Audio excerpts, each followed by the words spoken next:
Hello YouTubers, this is Tech My View.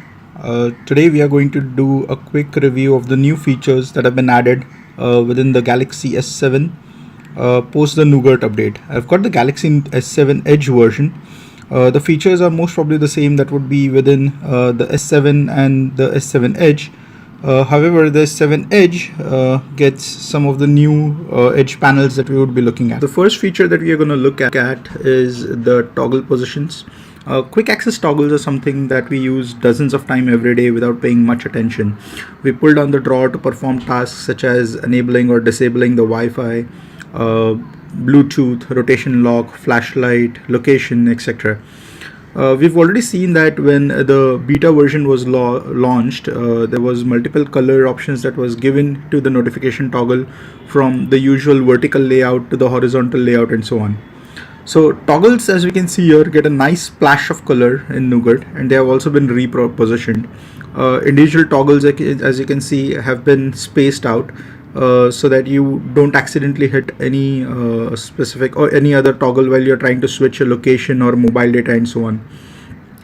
Now you can also customize this if you're not happy with the particular layout. All you would have to do is pull down the notification toggle panel, select the three dots up here, and click on the button layout. What you can do is you can set it up as a 5x3 or a 3x3 or a 4x3 customized option as well. So if you've got thick fingers and you accidentally keep on hitting the alternate options that you're trying to select, you can always reduce it to 3x3 so that you can get more spaced and a cleaner look. You can also go ahead and select edit, and you can edit any option or any button that you don't like. So for example, if you would want to have airplane mode as your top option, you can select that and customize it as well. The next feature that we are going to look at is the updated contact app. Once you go to the contact app, you can see that the recent and the contact tab have got a refined and a clear view. There's a lot of white that has been incorporated within the overall contact app as well as throughout the Nougat update that we have received. One of the features that they have incorporated within this is once you click on a contact, it would show you what you would want to do with the contact. Would you want to call, message, video call, or just the details?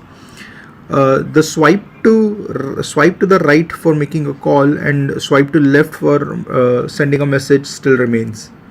One of the other updates that we have within the contact app is if you have any contact with multiple contact numbers, you would select the contact, and right there you can see the main number or the default number has been mentioned. Click on the default number and you can see that alternate numbers would be mentioned there, which you can select and make a call.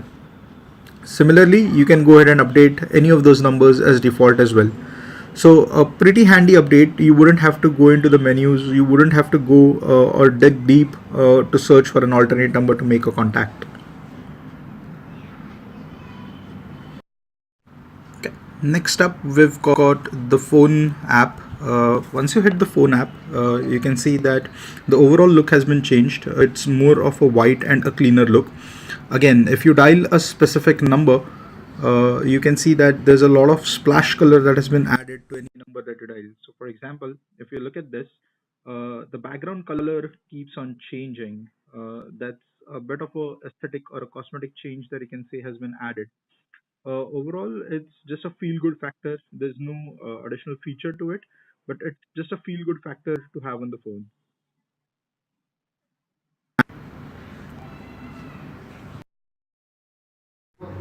The next feature that we are going to look at is the blue light filter.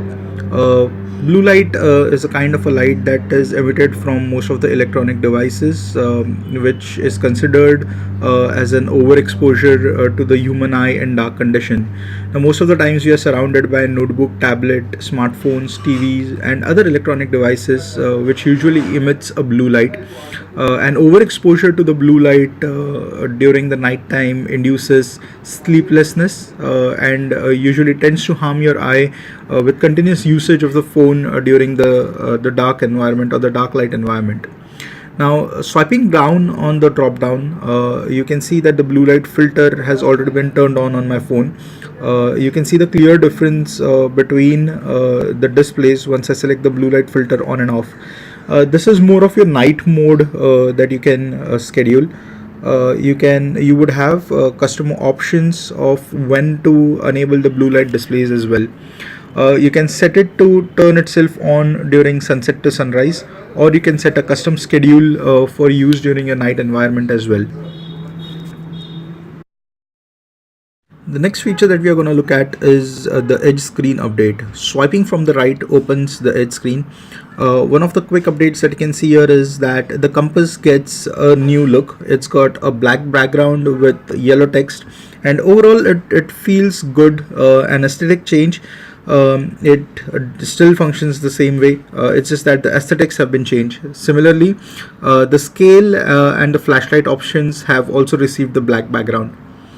Moving over to the left, you can see that the app's edge have been more aligned to the left side now. I particularly find this good because it gives you easier access to operate the phone or the edge panels with a one-handed use. Imagine you were holding the phone in your left hand and you'd have to stretch your thumb all the way over to the right side to go ahead and select a particular contact or a particular app. Now with the apps and the contacts aligned more to the left side, it becomes easier for us to use the phone as a single-handed phone as well. Nothing much to be updated here. However, a quick thing to notice that now we get a device maintenance panel edge as well. It becomes easier to monitor your battery, your performance mode, storage, RAM, and device security. All you would have to do is click on optimize now, and the phone would try to clear the recently used apps, the cache or the RAM that has been held up by other applications, and it would give you option to go ahead and free it up. As you can see here, the score improved from a 92 to 100, and most of my applications that were running in the background for a longer time but were not used would have been closed. So that helps you in shutting down applications and freeing up memory as well. The Nougat update also brings in the new battery interface. Upon going to settings, once you select the device maintenance, and selecting battery would take you to the battery interface. Here you can see that we've got the regular power saving modes, the mid mode and the max mode. One of the things that I didn't notice here is that you cannot set up a custom time or a custom percent to change the power saving mode to a mid and a max. Mid mode would automatically get enabled when your battery drops down to a 15%, and max would do that when you drop down to a 10 or a 5%. However, there is no custom setting available for that as we had earlier. You can also notice that upon hitting the battery usage, the graph has changed now. This is more aligned to the Nougat version. It gives you details about which of the apps has been using a percentage wise split, and overall how long your battery would last. This is much cleaner interface in line with the Nougat or the overall Nougat interface update that we have seen throughout S7 Edge. Next bit, we're going to be looking at the screen resolutions. With introduction of Nougat to the S7 edition, we've got multiple display options or reducing the screen resolution options within the Nougat update. You can reduce your resolution to an HD, which is a 1280 by a 720 display, or a full HD or a WQHD display as well. Now, one thing to note here is that the moment you would update your phone to the Nougat update, your phone would by default reset itself to an HD option. It's pretty simple to go ahead and move it back up to WQHD. You can follow the steps that we did just now, or the moment you're back up after the update is entirely done, Samsung will let you know that your display resolution has been changed, and it would give you an option right there on the notification toggles to go ahead and reset it back to QHD as well. Now, it's a bit debated fact as to how much battery life reducing your screen resolution helps. However, nonetheless, it's good to have that option available within your settings. One of the new updates that we've seen with Nougat is that Samsung has started pushing in-app updates related to its Samsung store. For example, if you want to change the wallpaper here, you would do a long tap on your home screen, select wallpaper and themes.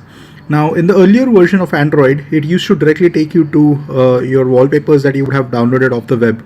However, now you can see here is that Samsung recommends certain themes that are available in the Samsung store.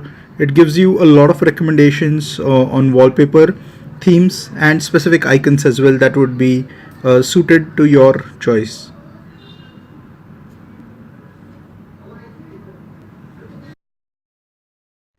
Now, keeping up with the theme of changing an overall layout and the default apps, Samsung has upgraded the messaging app as well. Now, once you open the messages, you can see that there is a cleaner layout all the way. The conversations look much more cleaner, and there is a theme that has been in sync with the contact apps as well.